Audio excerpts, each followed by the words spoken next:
기분 좋은 금요일입니다. 이번 주는 좀 짧게 느껴지셨는데요. 아마 실제로도 짧은 기간이었기 때문에 더 그랬을 겁니다. 거기에다가 시장이 지난주에는 하락 움직임을 나타냈다면 이번 주에 반등 흐름을 보여주면서 오히려 하루 더 했으면 이런 생각도 있으실 텐데요. 오늘이 바로 그 주간의 마지막 거래일입니다. 주 후반에도 계속해서 강세 움직임이 이어지고 있는 우리 증시의 모습인데요. 이에 따라서 어디까지 반등 움직임을 나타내줄지, 그리고 그동안의 손실을 좀 보고 계셨다면 이번 주에 만회하는 주간 만들고 계실 텐데요. 마무리까지 기분 좋게 해보시죠. 오늘 어떤 뉴스 주목해야 될지 핵심 뉴스 먼저 살펴보겠습니다. 첫 번째 소식입니다. 오늘 에코프로 삼총사 실적 발표 D-Day입니다. 지난 2분기에도 이 에코프로 그룹주들 실적이 상당히 양호하게 나타나면서 2차전지주 전반의 흐름을 잡아줬고요. 그 부분이 한 번 더 불을 지피면서 종목군들 강한 상승 랠리를 펼치기도 했습니다. 이런 상황 가운데 최근에는 또 분위기가 달라졌죠. 2차전지주들 계속해서 뒷걸음질 치고 있는 상황 가운데 맞이하는 실적 발표 D-Day입니다. 과연 이번을 기점으로 해서 확실히 바닥을 다지고 다시금 재비상할 수 있을지 관심이 쏠리고 있고, 앞서서 LG에너지솔루션이 이 호실적을 내놓으면서 더욱더 눈높이가 높아진 상황입니다.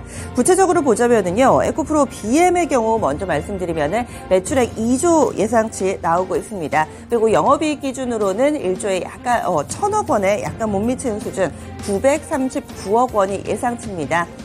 에코프로 BM은 매출액 2조, 영업이익 1,000억 이렇게 해서 기준 라인 잡으시고 여기에 부합하는지 보시면 될 것 같고요. 에코프로는 매출액이 2조 1,650억, 2조 원대 역시 초반가량으로 예상치 나오고 있습니다. 영업이익은 1,400억 원가량으로 전 분기 대비해서는 약간은 줄어든 수치가 예상되고 있습니다. 에코프로 HN도 함께 실적을 내놓을 예정인데요. 이제 에코프로 그룹주 하나 더 늘어날 예정이죠. 머티리얼즈 상장 일정도 조금 더 구체적으로 나온 가운데 에코프로 그룹주들도 최근 들어 반등 움직임 뚜렷하게 나타나고 있습니다. 어제 주가 움직임 살펴보겠습니다. 어제 에코프로 BM이 4% 정도 올랐고요. 에코프로도 비슷하게 에코프로 HN도 3%가량 오름세 보여주면서 3에서 4% 고르게 오름세 나타냈습니다. 실적 발표가 한 번 더 부스터 역할을 해줄 수 있을지 잠시 후에 나오게 될 텐데요. 실시간으로 나오는 대로 체크해 드리도록 하겠습니다. 다음 두 번째 소식입니다. 원전 관련된 종목군 오늘 모멘텀이 나왔습니다. 한수원에서 이번 루마니아 원전 수주 또다시 쾌거를 이뤄냈다라는 자료가 나오고 있는 상황인데요. 지난 6월에도 루마니아 지역에서 원전 사업을 수주를 한 바 있습니다. 그때는 단독 수주였는데 그때 이후에 4개월 만에 성과로 알려지고 있습니다. 이번에는 컨소시엄을 구성해서 들어갑니다. 이 캐나다 쪽에 캔두 에너지하고요. 그리고 또 인도 쪽에 안살도 뉴클리어라는 업체, 이 세 곳과 함께 컨소시엄을 구성을 해서 참여하게 됩니다. 각각의 역할이 다릅니다. 이 캐나다 업체 같은 경우는 원자로 계통의 설비와 기자재 구매를 담당하고요. 인도 업체는 터빈 발전기 계통의 설비와 기자재 구매를 담당할 것으로 알려져 있습니다. 한수원은 전체적인 시공하고요. 또 방사성 폐기물 저장 장치 등 20개 시설의 인프라 시설 건설을 담당할 예정이라고 알려져 있습니다. 이와 관련해서 어제 이 컨소시엄이 구성이 된 거고요. 본격적인 사업 제안서 준비 작업에 착수해 놓은 상황입니다. 본격적인 협상은 곧 개시될 거라고 하는데 아직까지 확실하게 계약이 완료된 게 아닌데 웬 수주냐 하실 수도 있을 텐데요. 경쟁사나 경쟁 컨소시엄이 없습니다. 단독 입찰이기 때문에 사실상 사업을 따낸 것이라는 분위기가 조금 더 확실해지고 있고요.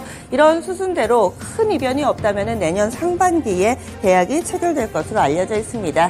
계약 전반에 관련된 거고요. 이 루마니아 체르나보다 원전 1기에 대한 수주고 사업비 전체적인 규모가 좀 궁금하실 겁니다. 규모는 2조 5천억 원가량 되는데요. 앞서 컨소시엄으로 참여한다라고 말씀을 드렸죠. 이에 따라서 다른 업체들 캐나다나 인도 업체 쪽으로도 어느 정도 이 배분이 되고요. 이 한수원 그러니까 한국수력원자력의 몫이 절반가량 1조 원가량으로 예상되고 있습니다. 여기 컨소시엄에는 한국수력원자력이 포함이 되는데요. 이 밖에도 한국수력원자력에 또 발주를 받을 만한 국내 참여 기업이 있습니다. 한전 KPS나 투선 에너빌리티, 현대건설 등이 여기에 해당되는 기업이다라고 볼 수가 있겠고요. 공사 기간은 2027년에 시작해서 2029년 마무리될 것으로 예상됩니다. 그러면 원전 관련된 종목 다시 한 번 더 주목해봐야 될 타이밍입니다. 여기에 영향을 받는 종목 G2파워 어제 3% 정도의 오름세 보여줬고요. 서전기전이나 한전기술 그리고 모비스, 원전파워, 일진파워 등의 종목이 있습니다. 이래서 3% 정도 고르게 오름세 나타냈는데 사실 특별한 재료가 있다라기보다는 그동안 하락에 따른 기술적인 반등 정도의 어제 시장 상승에 따른 이 오름세였다고 볼 수가 있겠습니다. 이번에는 재료 플러스 알파가 하나 더 생겼으니까요. 더 강한 이 상승세를 보여줄 수 있을지 오늘 원저주들 재료 체크해봤습니다. 다음 세 번째 소식입니다. 최근 들어서 반도체 움직임이 양호하게 흘러가고 있습니다. 여기에 하나 더 호재가 나올 예정인데요. HBM 관련된 ETF가 이번 달 중에 출시될 예정입니다. 특히나 최근 들어서는 얼마 전에 로봇도 그랬었고요. 관련된 ETF가 상정되면서 관련 섹터의 분위기가 확 바뀌었던 경험들이 있습니다. 이 셀트리온을 비롯해서 헬스케어 쪽도 ETF 상장과 맞물리면서 주가가 단기에 강한 움직임을 나타내기도 했었는데요. 이번에는 HBM, AI 반도체에 관련된 ETF가 조만간 출시된다. 이런 내용입니다. 자산운용에서 이번에 내놓을 예정이고요. 에이스 AI 반도체 포커스가 이달 상장할 예정입니다. 그래서 ETF의 이름이 에이스 AI 반도체 포커스다. 이렇게 볼 수가 있겠고요.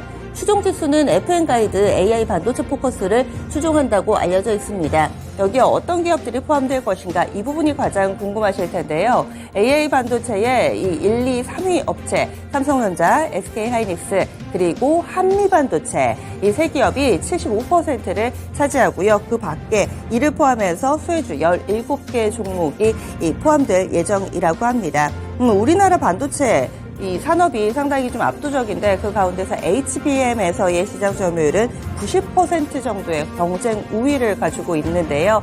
이런 부분들이 부각되면서 최근 장세에서도 HBM 관련된 종목군들에 대한 러브콜은 꾸준히 이어지고 있습니다.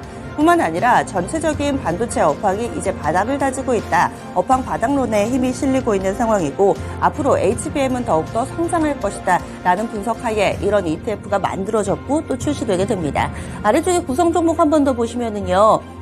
삼성전자, SK하이닉스, 한미반도체 여기 노란 글자로 써있는 종목이 75%고요. 그 밖에도 포함되는 종목이 있습니다. DB하이텍이나 대덕전자, 삼성전기와 LG이노텍도 있고요. 코스닥 시장에서는 동훈하나텍, 하나마이크론, 가온칩스 등의 종목도 포함될 예정입니다. 그러면 관련주 보겠습니다. ETF 상장을 앞두고서 어떤 움직임을 나타내게 될지 이번 달에 움직임을 보여줄 예정이라고 하는데요. 이 삼성전자와 SK하이닉스는 워낙에 좀 덩치가 크니까 그 밖에 소부장 쪽 한미 반도체를 중심으로 한 종목군들의 움직임이 예상되고 있습니다. 이어질 소식 넘어가겠습니다. 현대차 그룹주들 어제 주가 움직임이 좋지 못했는데요. 앞으로 전기차 판매와 관련해서 로드맵이 바뀔 수도 있다라는 매체 보도 나왔습니다. 일부 매체 단독 보도이기 때문에 그 내용은 조금 더 확인이 필요해 보이고요. 이 매체 보도에 따르면은 이 10년짜리 비전 수립을 위해서 경력 직원을 채용하고 있는 상황이라고 합니다. 그러니까 이 로드맵을 만들기 위한 경력 직원을 채용하고 있다라는 내용을 근거로 해서 현대차가 조만간 이 앞으로 전기차와 관련된 밑그림을 다시 그리지 않을까라는 내용이 이 보도의 골자입니다. 최근 들어서 전기차가 좀 덜 팔린다라는 그런 업계의 이 보도가 나오고 있고요. 실질적으로 숫자도 좀 많이 줄어든다고 합니다. 이로 인해서 어떻게 좀 대응 전략을 세워야 될 것인가 중장기 사업 전략이 내년도 상반기에 공개될 예정이고요. 뿐만 아니라 요즘 유럽 지역에서도 전기차에 대해서 보조금 이슈가 있습니다. 유럽산 이 전기차에 조금 더 강한 보조금을 주고 있어서 차별 논란이 끊이지 않고 있고 실질적으로 현대기아차의 전기차도 예상만큼 잘 팔리지 못하고 있다고 하는데요. 보시면은요, 올해 이 목표량이 있습니다. 현대기아차 합해서 18만 5천 대였는데 지금까지 상반기도 이미 지났고요. 우리는 3분기를 지나 4분기를 지나가고 있는 상황인데 현재 이 판매량이 9만 대가 채 되지가 않습니다. 그래서 목표치의 절반가량도 채우지 못한 상황인데요. 이에 따라서 이 목표치 수정이 불가피하다라는 의견이 나오고 있습니다. 2030년대 360만 대까지 판매를 하겠다라는 것이 기존의 현대기아차에서 이야기했던 건데 이 궤도 수정이 불가피하다라는 거고요. 주요국 이 보조금도 축소되고 있는 상황입니다. 이런 가운데 판매량이 숨고르게 양상을 나타내고 있어서 이번에 발표된다면은 아마도 판매량 목표치 하향 조정이 되지 않을까 이 보도에서는 다루고 있는데요. 그럼 현대기아차 주가 오르름 보겠습니다.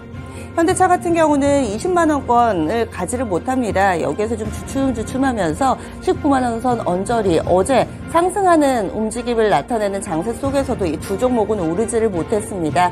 기아도 바닥에서 빠르게 올라온 이후에 9만 원 선 부근에 저항받고 있는 최근 움직임인데요. 8만 원대 중심에 이 자리 잡고 있습니다. 다음 소식 넘어가 보겠습니다. 마지막 소식은 바로 뉴욕 증시 마감인데요. 간밤에 뉴욕 증시가 닷새 만에 하락으로 전환됐습니다. 큰 폭의 하락 움직임은 아니었고요. 다우지수가 0.51%, S&P 500 지수 0.62%, 그리고 나스닥 0.63% 하락하면서 전체적으로는 숨고르기 양상을 나타냈습니다. 이유 두 가지로 볼 수 있습니다. 어찌 보면 한 가지인데요. 이 물가가 부진하게 나타나면서 이 부분이 또 금리를 건드렸고 이에 따라서 증시가 하락하는 그런 연쇄적인 모습이다. 결국에는 CPI 때문이다. 이렇게 볼 수 있습니다. 9월 CPI 나왔습니다. 헤드라인 물가는 약간 올랐는데요. 근원 물가 같은 경우는 예상치에 부합했습니다. 먼저 헤드라인 물가 CPI부터 보시면 전월 대비했을 때 0.4% 상승했습니다. 전년 대비로는 3.7% 상승했고요. 예상치가 0.3, 3.6이었습니다. 그런데 이 두 가지를 모두 다 약간은 웃도는 수치로 발표가 된 겁니다. 이게 헤드라인 물가가 약간 올랐다. 그 말씀드린 거고요. 그리고 근원 CPI, 코어 CPI 이쪽은 예상치 수준이었습니다. 근원 CPI가 전월 대비 0.3% 올랐고 전년 대비로는 4.1% 올랐는데 예상치와 똑같은 수치로 나왔습니다. 주거비 상승이 주 원인이었다라는 것으로 해석되고 있고요. 이에 따라 그럼 부채 시장 어떻게 반응했는지도 보겠습니다.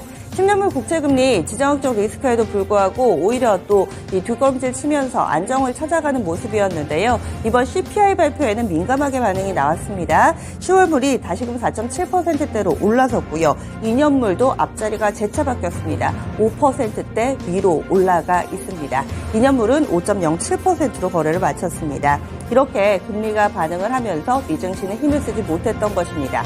이런 상황 가운데서 연준의 비둘기파적인 이 목소리는 다시금 나왔습니다. 수잔 콜린스 보스턴 연은 총재가요. 장기 금리, 그러니까 장기 금리가 꾸준히 상승하고 있는 상황인데요. 이로 인해서 금융시장이 전반적으로 긴축 모드를 나타내고 있다. 따라서 이런 흐름이 계속된다면 단기간 내 추가 긴축의 필요성은 줄어들 것 같다. 그러니까 이번 달 올해 내에 추가로 더 올릴 필요는 없지 않을까라는 목소리를 낸 겁니다. 최근 이 연준 내에서 비둘기파적인 목소리가 이어지면서 이 금리 하락을 만들어내고 있는, 그러니까 국채금리의 하락을 만들어내고 있는 상황이어서 계속해서 이런 인사들의 발언들은 점검 필요해 보입니다. 이렇게 해서 뉴욕 증시 마감 상황까지 정리를 해봤고요. 오늘 장도 개장은 증권통과 함께 하시죠.